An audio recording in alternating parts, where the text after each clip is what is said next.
Hello everybody, FAI here, or I here, and welcome back to another FAI Tips and Tricks video. And in today's Tips and Tricks video, you're probably thinking, what the heck are you doing? This doesn't seem like a, a quest video, this doesn't seem like another Tips and Tricks video that you normally do. And it's definitely not a normal Tips and Tricks video that I would normally do, because in this video, we are going to be talking about my, in a way, training regimen, my, what do I do to train in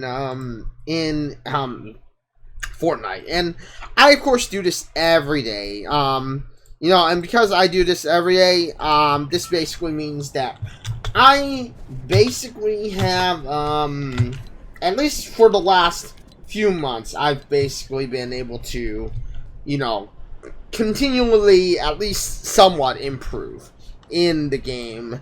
And because, of course, there are, I've continually been improving in the game, I've, of course, continually had, more and more better chances to just be realistically better overall. Now, this is, just a training regimen to help you with your mechanics.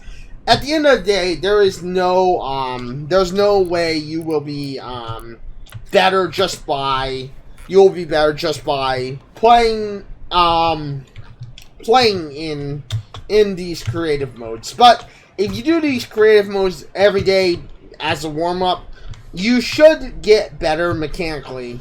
The only way you will truly get better at the game decision-wise or whatever, is, of course, by completing the game. Now, my training for, say, is basically the basic training. I do this as a warm-up, but you're probably thinking, how the heck can you get better at your mechanics or train by using these training every day before you warm up? Well, by doing these training every day before you warm up, you basically make it to where you are able to do your edits, your builds, your whatever.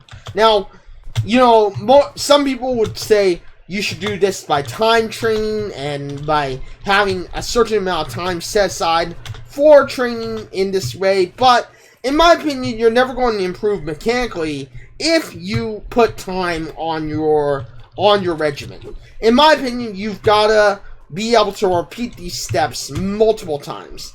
In edit courses and building courses, I would recommend at least 2 times, redoing these things 2 times. But if you have more time, 3 to 4 times would be better.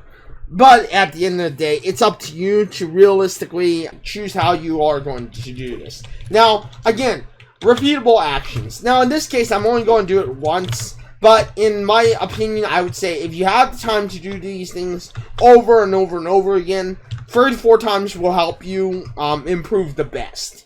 But if you don't have the time, then you only have to do it 2 times minimally. And 2 times minimally should give you at least a substantial improvement over just doing it once, or like setting a time limit for like 15 minutes or something like that. But anyway, let's go ahead and I'll show you guys how to do this Candook course. I will leave the code in the description for the map that I used here. With that being said, let's go ahead and get started. I'll show you the course itself, how I do the course, and we'll just do the course as a little bit of a one-off. Now, I may not do every course here. I'm just going to show you a small bit of course, as there are 3 different levels to this. Each one gets progressively harder. These courses will help you get better overall. Now, of course, sometimes I still mess up on these courses, even though I've been doing them every day for the past 3 months. Even, I think close to a year now, I'm still not perfect on these courses. These courses aren't going to be realistic in any way, shape, or form, but they will help you with the mechanics of editing, improving your edits, and just getting better at them overall. Is to help you with getting the rust out of your system. I would recommend you do these courses at least 2 times minimally, but if you have a lot of time, do them up to 4 times. 4 times just so that you can get used to mechanically being prepared for this, you know. Because again, you know, nothing is going to help you get better than to repeat these actions over and over again, and repeat getting used to the mechanics of building, editing, and all that other jazz. Alright, so here we are in an aim course, and I use this aim course to basically get better at my aim. It has practically every weapon currently in the game, or at least from Chapter 2, Season 1, potentially, or you know, it has pretty much every weapon in the game except for the new ones. And when it comes to aim targets, I mean, you want to practice at all ranges if you can help it, but, I mean, practice at the range that you know you're going to be comfortable in, you know you're going to be using the most.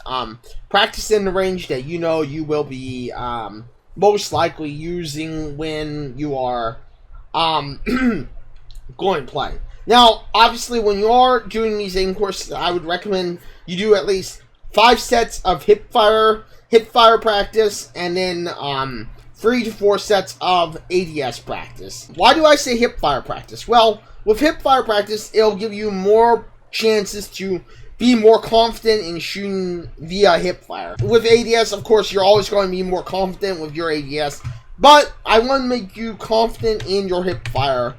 And by doing the hip fire 5 times, you will become more confident in hip fire, especially when it comes to in real games. But with that being said, let me go ahead and show you how this works, everyone.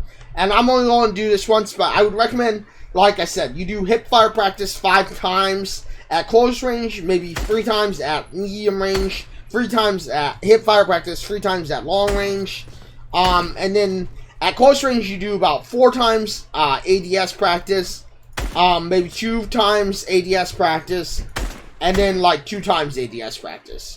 But yeah, I'm only going to do both these regiments once, just to show you how my skill has evolved over time with practicing these ADS or these target practice courses. And don't worry about score or anything like that. If you want to have a score or a daily score that you want to beat, then go ahead. But in my personal opinion, don't worry about score. Just focus on hitting the targets, everybody. Even if you have Kovacs may be the best aim trainer that you can get. But at the end of the day, you're not using, like I said before, in-game, you know, you're not using in-game, in-game targets. So this is another aim facility that you can use, which also has a good bit of stuff. I do like Sledge. I would recommend you don't set target or anything like that. You just kind of do the best you can. I will try to do a VOD review eventually.